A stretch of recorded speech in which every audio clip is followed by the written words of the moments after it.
Movie clip Malayalam channel എല്ലാവർക്കും സ്വാഗതം. എല്ലാവരും സബ്സ്ക്രൈബ് ചെയ്ത് വീഡിയോ കാണുക. മദ്യപിച്ച് മതോന്മത്തനായി തെരുവിലാൾ കാണേണ്ടി വരൂ. അതാ പറയാൻ വന്നത്. മദ്യപിക്കുന്നതിന് ഒരു അളവ് വേണം. പൃഥ്വിരാജ് എന്ന് പറഞ്ഞ വ്യക്തി നിങ്ങൾ ഒരിക്കലും മദ്യപിച്ച് തിരിച്ചറിവില്ലാത്തൊരവസ്ഥയിൽ ലൈഫിൽ കാണാൻ വരില്ല. അത് എന്ത് ദുഃഖത്തിനാണെങ്കിലും സന്തോഷത്തിനാണെങ്കിലും. ഞാൻ ചില കാര്യത്തിലൊക്കെ എങ്കിലും പൃഥ്വി അങ്ങനെ ഒരു മുൻ തീരുമാനമില്ലാതെ നീങ്ങുന്ന മനസ്സിൽ തോന്നുന്നു പറയാ ഇങ്ങനെയൊക്കെ ഒരാളായിട്ടാണ് ഞാൻ കണ്ടിട്ടുള്ളത്. പക്ഷേ മദ്യപാനത്തിന്റെ കാര്യത്തിൽ മാത്രമേ ഒരു കർക്കശക്കാരനാവാൻ കാര്യം എന്താ വെച്ചാൽ എന്റെ ഏറ്റവും വലിയ ആസറ്റ് എന്ന് പറഞ്ഞാൽ എന്റെ കൺട്രോളാണ്.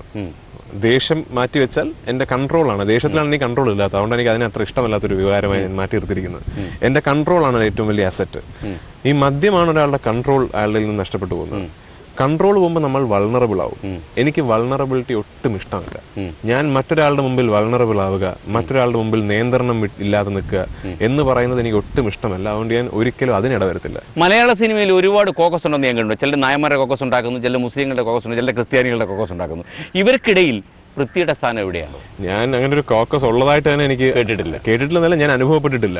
കാരണം ഞാൻ എല്ലാത്തരം ആൾക്കാരുടെ കൂടെ അഭിനയിച്ചിട്ടുണ്ട്, എല്ലാത്തരം സംവിധായകരുടെ കൂടെയും പ്രവർത്തിച്ചിട്ടുണ്ട്. അങ്ങനെ കോക്കസുകൾ ഉണ്ടെങ്കിൽ ഒരു കോക്കസിന്റെയും ഭാഗമല്ല ഞാൻ. പൃഥ്വി അതായത് ചില സമയത്തൊക്കെ പൃഥ്വി എടുക്കുന്ന ചില നിലപാടുകൾ, അതായത് പൃഥ്വി ഒരു ഓവർ പ്രിക്കോഷനായി പോകുന്നു എന്ന് സംശയിക്കുന്നു. ഉദാഹരണം തിലകന്റെ കാര്യത്തിൽ ഇപ്പം അദ്ദേഹത്തിന്റെ പിന്നാലെ ഒരുപാട് സങ്കീർണ പ്രശ്നങ്ങൾ മലയാള സിനിമയിൽ ഉണ്ടാവുകയും ചെയ്തു. പല ആളുകളും പല പക്ഷപാതപരമായ നിലപാടുകൾ എടുക്കുകയും ചെയ്തു. ആദ്യ സമയത്തൊക്കെ തിലകന്റെ നിലപാടുകളെ പൃഥ്വി അനുകൂലിച്ചു. എന്നാൽ കുറച്ച് കഴിയുമ്പം ഒരു അർത്ഥവത്തായ മൗനം പൃഥ്വിയിലുണ്ട്. പൃഥ്വി പറയുന്നില്ല. ഇല്ല, എന്നോട് ആരും ചോദിച്ചിട്ടില്ല. അതുകൊണ്ട് പറയുന്നതാണ്. അല്ലെ, ഈ ഇത് ആർക്ക് അനുകൂലം എന്നുള്ളതല്ല. ഇത് നമ്മൾ ഇപ്പൊ ഇങ്ങനെ ഒരു, അതായത് ഇപ്പം നടൻ എന്നുള്ള നിലയിൽ ഞാൻ എന്റെ അഭിപ്രായം എന്ന് വെച്ചാൽ ഇതാണ്. ഇപ്പൊ തിലകൻ എന്ന് പറയുന്ന നടന് സംഘടിതമായി ഒരു സംഘടന തൊഴിലവകാശം ലംഘിച്ചിട്ടുണ്ടെങ്കിൽ 100% തെറ്റാണ്, ശിക്ഷാർഹമാണ്. ഒരു പൗരനും അയാളുടെ തൊഴിൽ മേഖലയിൽ തൊഴിൽ നിഷേധിക്കാൻ ആർക്കും അവകാശമില്ല. അതിന്റെ മറുവശം, ഒരു സംവിധായകന് അല്ലെങ്കിൽ ഒരു തിരക്കഥാകൃത്തിന് തിലകൻ എന്ന് പറഞ്ഞ നടന്റെ കൂടെ പ്രവർത്തിക്കാൻ ഇഷ്ടമല്ലെങ്കിൽ നിങ്ങൾ അയാളെ സിനിമയിൽ ഇട്ടേ പറ്റൂ എന്ന് പറയാൻ ആർക്കും അവകാശമില്ല. അപ്പൊ അത് ഒരു സംഘടന എന്നുള്ളത് ഞാൻ പറഞ്ഞു വന്നു. തിലകൻ സാറിന്റെ പ്രശ്നം എന്റെ അറിവിൽ ഒരു സംഘടന എന്നുള്ളതിലുപരി വ്യക്തിപരമായ പ്രശ്നമാണ്. ഒരുപാട് ആൾക്കാർക്ക് വ്യക്തിപരമായി തിലകൻ സാറിനോട് ബുദ്ധിമുട്ടുണ്ട്.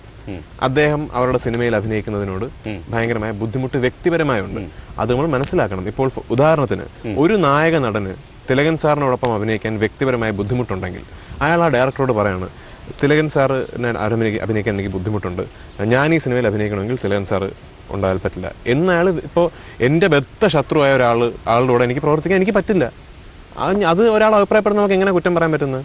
പക്ഷേ ഒരു സംഘടന തൊഴിൽ നിഷേധമല്ലേ? അല്ല, തൊഴിൽ നിഷേധം അത് വ്യക്തിപരമായി നമുക്ക് അങ്ങനെ പറയാം. ഇപ്പൊ എനിക്ക് സാറിന് ഇഷ്ടമല്ലെങ്കിൽ എനിക്ക് ഏഷ്യാനെറ്റ് വിളിച്ച് പറയാം, ഞാൻ ഇന്റർവ്യൂവിന് വരാം, പക്ഷേ ശ്രീകണ്ഠൻ നായർ ഇന്റർവ്യൂ ആണെങ്കിൽ ഞാൻ ഇന്റർവ്യൂ തരില്ല എന്ന് പറയാനുള്ള എല്ലാ അവകാശവും എനിക്കുണ്ട്. അത് തൊഴിൽ നിഷേധം അവകാശപ്പെടാൻ പറ്റില്ല. അതൊരു വ്യക്തിപരമായ വ്യക്തിപരമായ നിലപാടാണ്.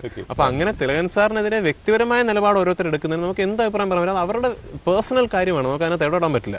ഒരു സംഘടന ചേർന്നിട്ട് ഫെഫ്ക ആണെങ്കിലും അമ്മയാണെങ്കിലും ആക്ടർ ആണെങ്കിലും ഒരു സംഘടന ചേർന്ന് പറയാണ് ഇന്ന ആളെ നമ്മൾ സഹകരിപ്പിക്കില്ല എന്ന് പറഞ്ഞാൽ അത് തൊഴിൽ നിഷേധമാവും.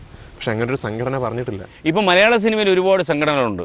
സംഘടനകളെല്ലാം ചേർന്ന് കുട്ടിച്ചോറാക്കുന്ന ഒരു സ്ഥലമായി മാറിയോ മലയാള സിനിമ? സംഘടനാ പ്രവർത്തനങ്ങൾ ഈ പോക്കിൽ പോവുകയാണെങ്കിൽ ഈ വളരെ താമസിക്കാതെ വളരെ ദോഷകരമായി മലയാള സിനിമയെ അത് ബാധിക്കും. പിന്നെ എനിക്ക് ഈ ടെക്നീഷ്യൻസ് അസോസിയേഷനെ പറ്റി എനിക്ക് അറിയില്ല, കാരണം ഞാൻ ഒന്നിന്റെ ഭാഗമല്ലാത്തതുകൊണ്ട് എന്താണ് പ്രവർത്തനം എന്ന് എനിക്കറിയില്ല. ഈ അമ്മ എന്ന് പറഞ്ഞ സംഘടനയിൽ ഒരു നല്ല കാര്യം നമുക്ക് നിഷേധിക്കാൻ പറ്റില്ല. അവർ ഈ മാസാമാസം കൊടുക്കുന്ന പെൻഷൻ അത് 2500 രൂപ ആയിക്കോട്ടെ, നിസ്സാരമായ തുക ആയിക്കോട്ടെ, പക്ഷെ അത് 60 70 ആൾക്കാർക്ക് അത് കൊടുക്കുന്നുണ്ടെന്ന് പറയുന്ന അതിലെ നന്മ നമുക്ക് നിഷേധിക്കാൻ പറ്റില്ല. അത് ചെയ്യുന്നുണ്ട്.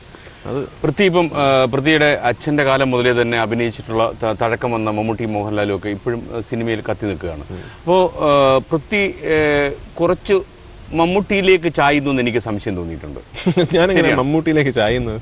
അതായത് മമ്മൂട്ടിയുമായി കുറച്ചുകൂടെ ചങ്ങാത്തം വയ്ക്കുക, അദ്ദേഹത്തിന്റെ സിനിമകൾ ഞാൻ ആദ്യം ഇവർ രണ്ടുപേരിലും ഞാൻ ആദ്യം കമ്മിറ്റ് ചെയ്തത് അത്രേ ഉള്ളൂ. അല്ല, ആദ്യം കമ്മിറ്റ് ചെയ്തത് ലാലേട്ടനായിട്ടുള്ള സിനിമയാണ്. ലാൽ ജോസ് സംവിധാനം ചെയ്യുന്ന കസിൻസ് എന്ന് പറയുന്ന മോഹൻലാലും ഞാനും ചേട്ടനും അനിയനുമായിട്ട് അഭിനയിക്കുന്ന സിനിമയാണ് ഞാൻ ആദ്യം കമ്മിറ്റ് ചെയ്തത്.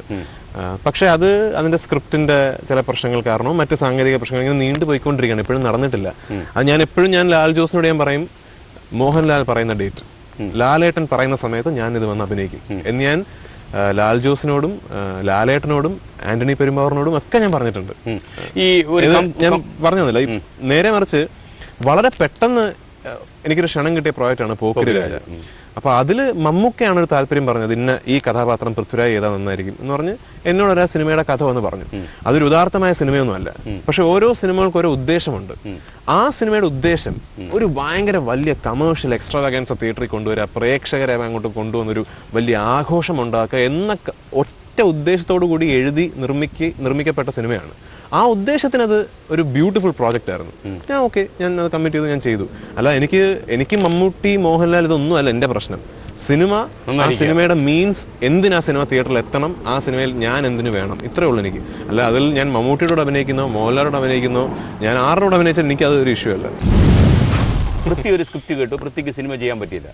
പൃഥ്വി ഈ കഥ ആരോടെല്ലാം പറയുമോ? പൃഥ്വി ഒരു സ്വകാര്യം, കല്യാണം കഴിക്കുകയാണെങ്കിൽ അത് മലയാള സിനിമയിൽ നിന്നാവും.